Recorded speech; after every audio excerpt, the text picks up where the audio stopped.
Students हम लोग chapter number 6 fluid dynamics की एग्जांपल्स स्टार्ट करने जा रहे हैं आज।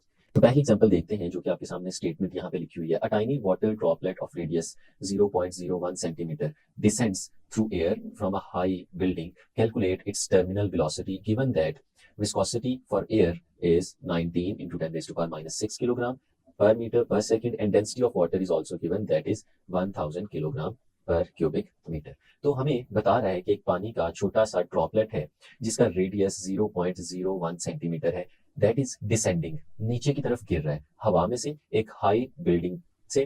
कैलकुलेट इट्स टर्मिनल वेलोसिटी, जब वो नीचे की तरफ गिर रहा होगा तो हमें उसकी टर्मिनल वेलोसिटी कैलकुलेट करनी है।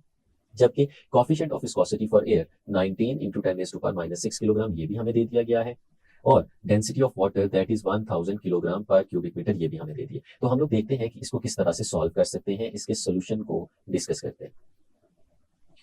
तो स्टूडेंट्स हमने इसको पेपर में जिस तरह से अटेम्प्ट करना है हम बिल्कुल उसी तरह से इसको यहाँ पे लिखेंगे। तो सोल्यूशन में सबसे पहली चीज जो हम लोगों को देखनी होती है वो अपने क्वेश्चन में से डाटा एक्सट्रैक्ट करना होता है, जिसको हम गिवन डाटा की हेडिंग के अंदर लिखते हैं। तो सबसे पहले हम लोग यहाँ पे लिखेंगे गिवन डाटा, और उस गिवन डाटा की हेडिंग में जो जो डाटा हमें इस क्वेश्चन की स्टेटमेंट से मिल रहा है वो यहाँ पे लिखते जाएंगे। तो सबसे पहले जो बताया गया है वो है रेडियस ड्रॉपलेट का। तो हमारे ड्रॉपलेट का जो रेडियस है वाटर के ड्रॉपलेट का, दैट रेडियस हम उसे स्मॉल आर के साथ रिप्रेजेंट करते हैं और वो हमें बता दिया गया है 0.010 सेंटीमीटर है। अब हमें पता है कि जब भी हम लोग कैलकुलेशंस करते हैं तो हमारी कैलकुलेशंस हमेशा एसआई यूनिट्स में होनी चाहिए। तो ये जो रेडियस हमें यहाँ पे दिया गया है ये एसआई यूनिट्स में नहीं है, ये सेंटीमीटर में है। रेडियस हमें मीटर्स में लेना है, तो मीटर में लेने के लिए हम अपने सेंटीमीटर में दी गई वैल्यू को डिवाइड कर देंगे 100 के साथ, क्योंकि एक मीटर के अंदर 100 सेंटीमीटर होते हैं। तो 0.010 डिवाइडेड बाय 100, तो ये हमारे पास कन्वर्ट हो जाएगा मीटर के अंदर, जो कि हमारे पास आंसर आ जाएगा 1.0 into 10 raise to power minus 4 metre. ये हमारे पास रेडियस आ गया जिसे हमने मीटर में कन्वर्ट कर दिया। सेकंड चीज जो हमें गिवन है वो है coefficient of viscosity for air. Viscosity की वैल्यू हमें दे दी गई है, विस्कोसिटी को रिप्रेजेंट करते हैं ईटा के साथ, और इसकी वैल्यू हमें दे दी गई है 19 into 10 raise to power minus 6 kilogram per metre and per second. और थर्ड चीज जो हमें गिवन है वो है डेंसिटी ऑफ वाटर। वाटर की डेंसिटी भी हमें दे दी गई है, जिसको हम लोग यहाँ पे लिख लेते हैं। डेंसिटी को रो के साथ रिप्रेजेंट करते हैं और ये हमारे पास 1000 किलोग्राम पर क्यूबिक मीटर इसके बराबर है। तो जब हम डेटा लिख चुके तो उसके बाद अगली चीज हमें क्वेश्चन में एक्सप्लेन करनी है कि हम इस क्वेश्चन को किस चीज का सोल्यूशन फाइंड आउट करने के लिए सॉल्व कर रहे हैं। तो हमारी जो सेकंड हेडिंग बनेगी वो बनेगी टू फाइंड, कि हम लोग क्या फाइंड आउट करने जा रहे हैं। तो हमें इस स्टेटमेंट में बताया गया है कि हमें टर्मिनल वेलोसिटी को फाइंड आउट करना है, कैलकुलेट इट्स टर्मिनल वेलोसिटी। तो हमें यहाँ पे फाइंड आउट करना है टर्मिनल वेलोसिटी, और टर्मिनल वेलोसिटी को हम लोग रिप्रेजेंट करते हैं वी टी के साथ। ये हमें यहाँ पे फाइंड आउट करना है। और नेक्स्ट काम जो है हमारा वो है कैलकुलेशंस। कैलकुलेशंस के अंदर हमें चूंकि यहाँ पे टर्मिनल वेलोसिटी फाइंड आउट करनी है तो हमें पता होना चाहिए कि टर्मिनल वेलोसिटी का फॉर्मूला क्या है, किस फॉर्मूले से हम लोग टर्मिनल वेलोसिटी निकाल सकते हैं। तो हमने इस चैप्टर के बिल्कुल स्टार्ट में टर्मिनल वेलोसिटी का फॉर्मूला पढ़ा था। हम टर्मिनल वेलोसिटी को वी टी के साथ रिप्रेजेंट करते थे और ये टर्मिनल वेलोसिटी इक्वल थी 2g r square rho divided by 9 into 8। तो ये फॉर्मूला है जो टर्मिनल वेलोसिटी का हम लोगों ने सीखा हुआ।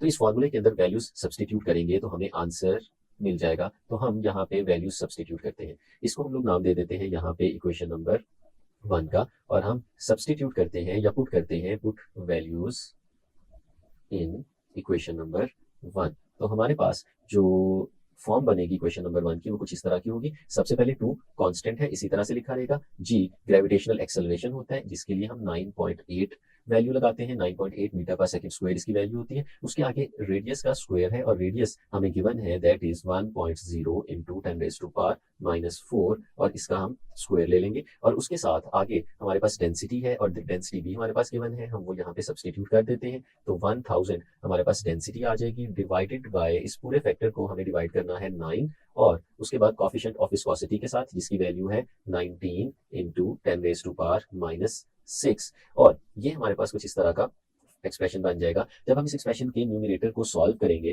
कैलकुलेटर में, ये वैल्यूज बिल्कुल इसी तरह से सब्सटीट्यूट करें। 2 multiplied by 9.8 multiplied by 1.0 into 10 raise to power minus 4 square multiplied by 1000, तो हमारे पास आंसर आता है 19.6 into 10 raise to power minus 5 और इसका जो डिनोमिनेटर यहाँ पे हमारे पास लिखा हुआ है 9 into 19 into 10 raise to power minus 6, अगर इन दोनों को मल्टीप्लाई करते हैं तो हमारे पास आंसर आता है 171 into 10 raise to power minus 6।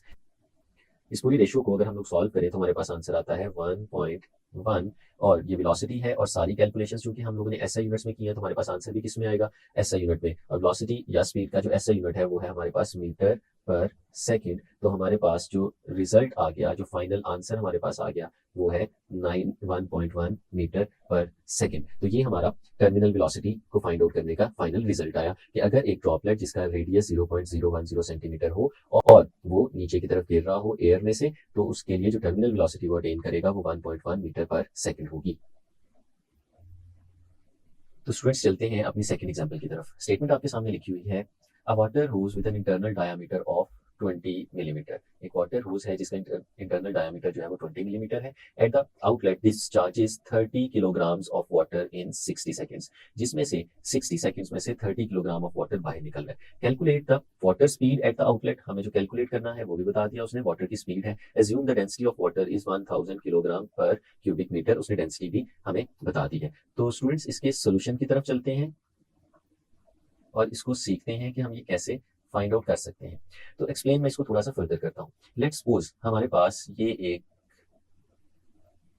Water hose है, इसमें से पानी मूव करते हुए बाहर की तरफ आएगा और इसका ये जो एंड आपको नजर आ रहा है, इस ओपनिंग में से वाटर बाहर निकलेगा। जिस स्पीड से वाटर बाहर निकल रहा है, अगर हम उसे v का नाम दे दें तो हमें ये स्पीड फाइंड आउट करनी है अगर 30 किलोग्राम ऑफ वाटर 60 सेकंड में बाहर निकल रहा होगा। तो ये हम किस तरह से सॉल्व कर सकते हैं, पहले तो हम डाटा एक्सट्रैक्ट करते हैं और फिर मैं आपको इसका सोल्यूशन प्रॉपर बताता हूँ। तो गिवन डाटा इस क्वेश्चन के अंदर जो हमें नजर आ रहा है वो मैंने आपके सामने हाईलाइट किया है। उस डाटा को हम सेग्रीगेट करके यहाँ पे लिखते हैं और फिर उसे सॉल्व करने की तरफ जाएंगे। तो सबसे पहले उसने डायामीटर आपको बता दिया, जो हमारा होज है उसका डायामीटर हमें बता दिया गया है। डायामीटर को हम लोग स्मॉल डी के साथ रिप्रेजेंट करते हैं और डायामीटर हमारे पास जो गिवन है वो है 20 मिलीमीटर। और ऐसे कैलकुलेशंस ऐसे यूनिट्स में हम लोगों ने कैलकुलेशंस करनी होती है, इसलिए इस 20 मिलीमीटर को हम लोग कन्वर्ट कर लेते हैं मीटर्स के अंदर और वो कन्वर्ट किया जाता है बाय डिवाइडिंग इट विद 1000, क्योंकि एक मीटर के अंदर 1000 मिलीमीटर होता है। इस वजह से हम इसको 1000 से डिवाइड करेंगे तो ये आंसर हमारे पास मीटर्स में आएगा, जो कि बन जाएगा 0.02 मीटर। ये हमारे पास आ गया डायामीटर। अब हमारे क्वेश्चन में और हमारे जो फॉर्मूलाज हैं उनके अंदर ज्यादातर कैलकुलेशंस रेडियस में की जाती हैं। तो हमें अगर डायमीटर गिवन हो तो हम उसको बिल्कुल स्टार्ट में ही रेडियस की फॉर्म में भी कैलकुलेट कर लेते होते हैं। और हमें पता है कि जो रेडियस होता है वो हमारे डायमीटर का हाफ होता है। तो इस केस में अगर हम रेडियस भी अभी अभी कैलकुलेट करके रख लें तो 0.02 मीटर, इसे हम लोग डिवाइड करेंगे 2 पे तो हमारे पास आंसर आ जाएगा 0.01 मीटर और ये हमारा रेडियस है। स्टूडेंट इसके बाद हम देखते हैं कि हमें जो मैस ऑफ वाटर है वो भी गिवन है, उसको भी हम डाटा के अंदर लिख लेते हैं कि mass of water that is emerging from the pipe is 30 kilograms. तो मैस जो है वो भी हमने यहाँ पे लिख दिया और जिस टाइम में हमारा वो मैस बाहर निकल रहा है उस टाइम को हम लोग स्मॉल टी के साथ रिप्रेजेंट करते हैं और वो टाइम हमारे पास है 60 सेकेंड।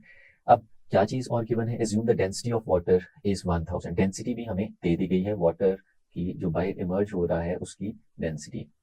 डेंसिटी को हम लोग रिप्रेजेंट करते हैं रो के साथ और रो इक्वल होता है वाटर के केस में 1000 किलोग्राम पर क्यूबिक मीटर। तो ये तो था स्टूडेंट्स डेटा जो हमने यहाँ से एक्सट्रैक्ट कर लिया। अब हमें यहाँ पे मेंशन करना होता है कि हम कौन सी चीज फाइंड आउट करने जा रहे हैं। तो सेकंड हमारे पास जो हेडिंग बनेगी वो बनेगी टू फाइंड कि कौन सी ऐसी क्वांटिटीज हैं जिनका हम लोगों ने यहाँ पे सोल्यूशन फाइंड आउट करना है। और वो क्वांटिटी हमारे पास है इस जगह पे जो हमने फाइंड आउट करनी है वो है स्पीड ऑफ वाटर। जिस स्पीड से हमारा वाटर यहाँ से बाहर निकल रहा है वो स्पीड हम लोगों ने यहाँ पे कैलकुलेट करनी है, स्पीड। और इसको हम लोगों ने रिप्रेजेंट किया हुआ है v के साथ और ये v हम लोग फाइंड आउट करने जा रहे हैं। कैलकुलेशंस की तरफ चलते हैं, कैलकुलेट करते हैं। इस एग्जाम्पल के अंदर जो चीज हम लोगों ने फाइंड आउट करनी है वो स्पीड है और हम लोग देख रहे हैं कि स्पीड का जो रिलेशन है यहाँ पे वो वाटर के मैस के फ्लो के साथ कैलकुलेट किया जा रहा है। तो हम लोग इक्वेशन ऑफ कंटिन्यूटी को याद करते हैं। हम लोगों ने सीखा था कि इक्वेशन ऑफ कंटिन्यूटी क्या होती है। तो इक्वेशन ऑफ कंटिन्यूटी हमें पता है कि according to equation of continuity A V product of area and speed ये कांस्टेंट के इक्वल होता है और वो जो कांस्टेंट है हमारा वो वॉल्यूम पर यूनिट टाइम के इक्वल होता है। तो इसको अगर हम लोग यहाँ पे यूज करें तो हम लोग अपनी स्पीड फाइंड आउट कर सकते हैं। किस तरह से, अगर हम इसको रीअरेंज करते हैं तो हमारे पास जो स्पीड v लिखी हुई है हम उसको कुछ इस तरह से लिख सकते हैं कि volume v divided by time t, और जो यहाँ पे एरिया लिखा हुआ था ये दूसरी तरफ आके डिवाइड हो जाएगा, तो ए जो है वो टी के साथ मल्टीप्लाई हो जाएगा। अब हम अगर इसको सॉल्व करें हमारे डेटा के अकॉर्डिंगली, तो यहाँ पे वॉल्यूम लिखा हुआ है, और हम लोग जानते हैं कि वॉल्यूम जो है वो रेशियो होती है मैस ओवर डेंसिटी की। तो ये जो वॉल्यूम यहाँ पे लिखा हुआ है इसकी जगह मैं लिख देता हूँ mess divided by density rho over, यहाँ पे हमारे पास लिखा हुआ है टाइम, और टाइम के साथ लिखा हुआ है हमारे पास एरिया। इसको थोड़ा सा और सिंप्लीफाई करें तो इस तरह से भी लिखा जा सकता है, मैस डिवाइडेड बाय, ये जो रो है ये डिनोमिनेटर में चला जाएगा, साथ में टाइम टी आ जाएगा और साथ में आ जाएगा एरिया ए। अब ये जो पाइप है हमारे पास,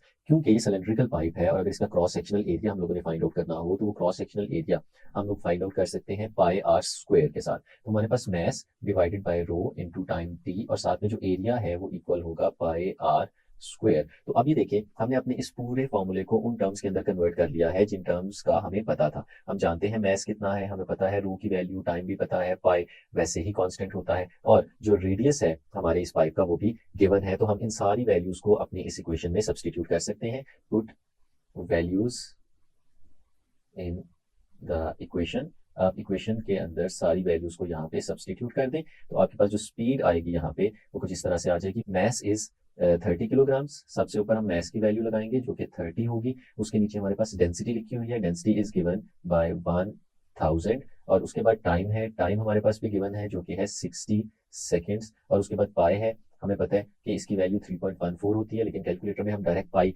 इसी तरह से लिख के हम उसे सॉल्व कर सकते हैं। जो मॉडर्न साइंटिफिक कैलकुलेटर्स हैं जो स्टूडेंट्स आजकल यूज करते हैं, तो आप उसके अंदर इसकी वैल्यू इसको डायरेक्ट लिख सकते हैं। और जो रेडियस हमारे पास है वो हम लोगों ने कैलकुलेट किया हुआ है 0.01, और यहाँ पे हम लोग इसका स्क्वायर भी साथ में ले लेंगे, तो हमारे पास ये कुछ इस तरह का एक्सप्रेशन बनेगा। तो अगर हम इसके न्यूमिनेटर और डिनोमिनेटर इस पूरे को एक साथ सॉल्व करते हैं तो हमारे पास स्पीड आ जाती है, जो स्पीड मैं यहाँ पे आपको लिख के दिखा रहा हूँ v, और इसकी वैल्यू सॉल्व करने पे हमें मिलती है 1.6 मीटर पर सेकेंड। तो ये हमारे पास यहाँ पे आ गई स्पीड, और हम लोग क्या कह सकते हैं, हम लोग कह सकते हैं कि इस केस में अगर हम लोगों ने स्पीड उस वाटर की देखनी है जो इस होज में से बाहर निकल रहा था, तो वो 1.6 मीटर पर सेकेंड की स्पीड से बाहर निकलेगा।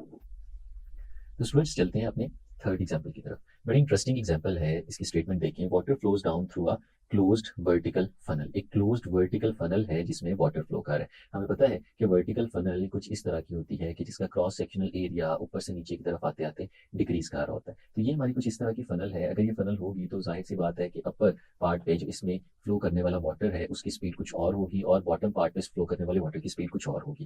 तो उसने यही बताया कि the flow speed at the top is 12 centimetre पर सेकेंड। जो ऊपर से वाटर नीचे की तरफ आ रहा है अपर पार्ट में, जो उसकी स्पीड है हम उसे नाम दे देते हैं v1 का, और फिर जो बॉटम पार्ट वाला है उस पे जो स्पीड है उसे हम लोग नाम दे देते हैं v2 का। तो हमें पता है according to equation of continuity कि जैसे जैसे क्रॉस सेक्शनल एरिया कम होता जाता है वैसे वैसे स्पीड बढ़ती जाती है। तो अगर हम इसको भी देखें तो इसका मतलब है ऊपर क्योंकि क्रॉस सेक्शनल एरिया ज्यादा है तो यहाँ पे स्पीड कम होगी और नीचे आते आते स्पीड ज्यादा हो जाएगी। यही चीज उसने आगे बताई भी है, the flow speed at the bottom is twice the speed at the top. जो बॉटम पे स्पीड है वो टॉप की स्पीड का 2 गुना हो जाती है इंक्रीज करके। If the funnel is 40 centimetre long, और वो कह रहा है कि अगर फनल 40 सेंटीमीटर लॉन्ग है, यानी अगर उसकी यहाँ से लेके यहाँ तक लेंथ को देखा जाए तो वो लेंथ इज 40 सेंटीमीटर। लेकिन अगर हम उसका कंपैरिजन करें with ground, let's suppose this is our ground, तो अगर हमारा ये ग्राउंड है और हम इसकी हाइट को देखना चाहते हैं तो हम लोग ऐसे भी तो देख सकते हैं कि upper part of the funnel अगर उसकी ग्राउंड के साथ हाइट की हम लोग बात करें तो हम कहते हैं कि let's suppose this height is h1, और जो लोअर पार्ट है हमारे पास अगर उसकी ग्राउंड से हाइट को हम लोग h2 का नाम दे दें, तो यहाँ से ये जो डिस्टेंस हमारे पास बचता है, यानी जो फनल की लेंथ हमारे पास बच रही है वो 40 सेंटीमीटर की हो जाती है। तो इसी चीज को हम लोग आगे यूज करेंगे। And the pressure at the top is 1.013 into 10 raised to power 5 Newton पर मीटर स्क्वायर। जो अपर पार्ट है वहां पे जो प्रेशर है हम उसे P1 के साथ रिप्रेजेंट कर लेते हैं, वो भी गिवन है। What is the pressure at the bottom part, जो ये बॉटम पार्ट हमारे पास होगा इस बॉटम पार्ट पे कितना प्रेशर होगा ये हमें कैलकुलेट करना है। तो किस तरह से सॉल्व करेंगे, सबसे पहले हम इसका सोल्यूशन यहाँ पे फाइंड आउट करते हैं, और लिखने का तरीका बिल्कुल उसी तरह से। सबसे पहले जो डाटा गिवन है हम उस गिवन डाटा को यहाँ पे सेग्रीगेट करके लिखेंगे, अपने न्यूमेरिकल में से निकालेंगे। तो गिवन डाटा में जो चीजें हमारे पास यहाँ पे मौजूद हैं हम उनको लिखते हैं। Speed at the top, speed at top part हम लोगों ने उसे नाम दिया हुआ है v1 का, और जो v1 है दैट इज 12.0 सेंटीमीटर पर सेकंड। और अगर हमें इसे मीटर पर सेकंड में कन्वर्ट करना हो तो हमें पता है कि 1 मीटर के अंदर 100 सेंटीमीटर होते हैं, तो हमें इसे डिवाइड करना पड़ेगा 100 के साथ। तो हमारे पास जो स्पीड है वो मीटर पर सेकंड में आ जाएगी, और इस केस में वो हमारे पास बन रही है 0.12 मीटर पर सेकंड। और उसके बाद जो दूसरा हिस्सा हमें बताया गया, the speed at the bottom is twice the speed at the top. जो स्पीड एट बॉटम है, अगर हम उसकी बात करें, स्पीड एट बॉटम, अगर हम उस स्पीड को v2 का नाम दे दें तो हमें बताया गया है कि ये डबल है हमारी अपर पार्ट की स्पीड पे, यानी v2 should be equal to 2 times of v1। तो अगर हम लोग यहाँ पे देखें तो हमारे पास जो v1 है वो 0.12 है, तो अगर 2 को 0.12 के साथ हम मल्टीप्लाई करते हैं तो 0.24 मीटर पर सेकंड ये हमारे पास स्पीड आ जाती है बॉटम के ऊपर। और जो चीज़ हमारे पास गिवन है वो है डिफरेंस इन हाइट्स, जैसे कि हमें यहाँ पे नजर आ रहा है h1 में से h2 को माइनस करते हैं तो हमारे पास 40 सेंटीमीटर आ जाता है। तो ये भी हम लोग यहाँ पे लिख लेते हैं h1 माइनस h2, और ये हमारे पास है 40 सेंटीमीटर। इसे भी अगर मीटर में कन्वर्ट करना हो तो हम लोग इसे डिवाइड करेंगे यहाँ पे 100 के साथ, तो ये मीटर में कन्वर्ट हो जाएगा। इस केस में हमारे पास वैल्यू आती है 0.40 मीटर। और इसी तरह से जो हमें प्रेशर एट अपर पार्ट है वो भी गिवन है, प्रेशर जिसे हम लोगों ने P1 का नाम दिया हुआ है, तो P1 हमारे पास गिवन है 1.013 इंटू 10⁵ न्यूटन पर मीटर स्क्वायर, ये हमारे पास प्रेशर आ जाएगा। और साथ साथ में डेंसिटी ऑफ वाटर भी गिवन है, तो डेंसिटी भी हम लोग अपने डेटा में लिख लेते हैं। डेंसिटी को रिप्रेजेंट किया जाता है रो के साथ, और वो है 1000 किलोग्राम पर क्यूबिक मीटर। ये हमें वैसे भी याद रखनी है डेंसिटी की वैल्यू, वाटर की बहुत सारे न्यूमेरिकल में इसका इस्तेमाल है और हमें इसको मेमोराइज करना है। अब फाइंड आउट क्या करना चाह रहे हैं हम लोग यहाँ पे, तो हमें बताया गया है कि आपने फाइंड आउट करना है pressure at the bottom part, जिसे हम लोगों ने P2 का नाम दिया हुआ है। तो हम लोग यहाँ पे P2 यानी प्रेशर एट बॉटम वो फाइंड आउट करेंगे। तो इसकी कैलकुलेशंस की तरफ चलते हैं।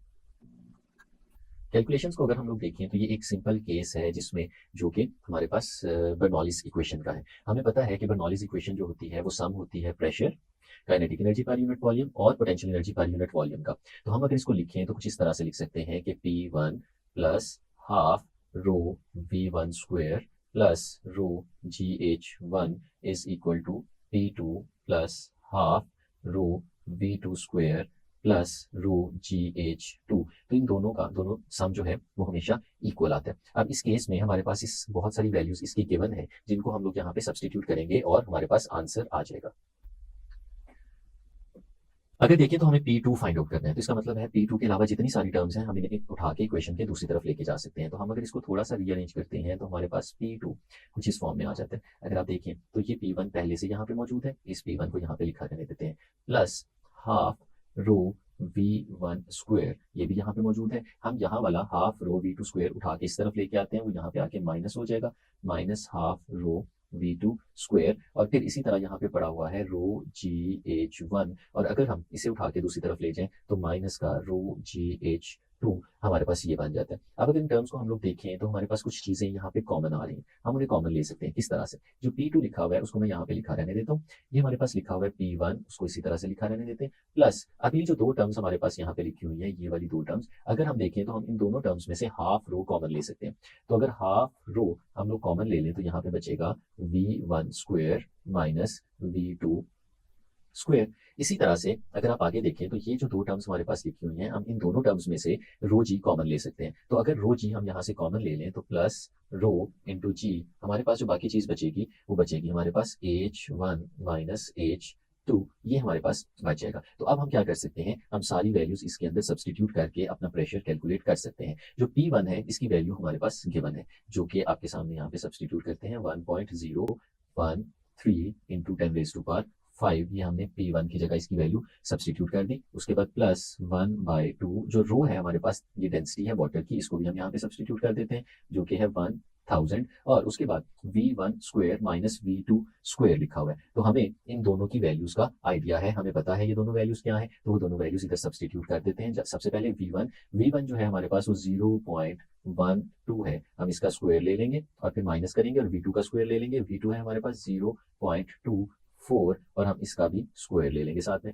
और फिर प्लस है, और प्लस के बाद आगे एक दफा फिर हमारे पास रो की वैल्यू लिखी है जो कि है 1000, और इसके साथ लिखा हुआ है G जो कि है 9.8, और सबसे आखिर में H1 माइनस H2, और हम इसकी वैल्यू सब्सटीट्यूट करते हैं H1 माइनस H2 की जो कि है 0.40 0 इस केस में, और हमारे पास कुछ इस तरह की का रिलेशन बन जाता है। तो हम इस पूरे रिलेशन को सॉल्व कर सकते हैं कैलकुलेटर के साथ बिल्कुल सिंपली। इन सारी वैल्यूज को एज इट इज कैलकुलेटर में हम सब्सटीट्यूट करें तो हमें आंसर मिल जाता है, और वो आंसर हमारे पास आएगा 1.05 इंटू 10⁻⁵ न्यूटन पर मीटर स्क्वायर। तो ये स्टूडेंट्स हमारा प्रेशर कैलकुलेट हो गया, जो प्रेशर एक्सर्ट कर रहा होगा हमारा लिक्विड जब वो इस फनल के बॉटम पार्ट के ऊपर पहुंचा होगा, जो हमें यहाँ पे नजर आ रहा था।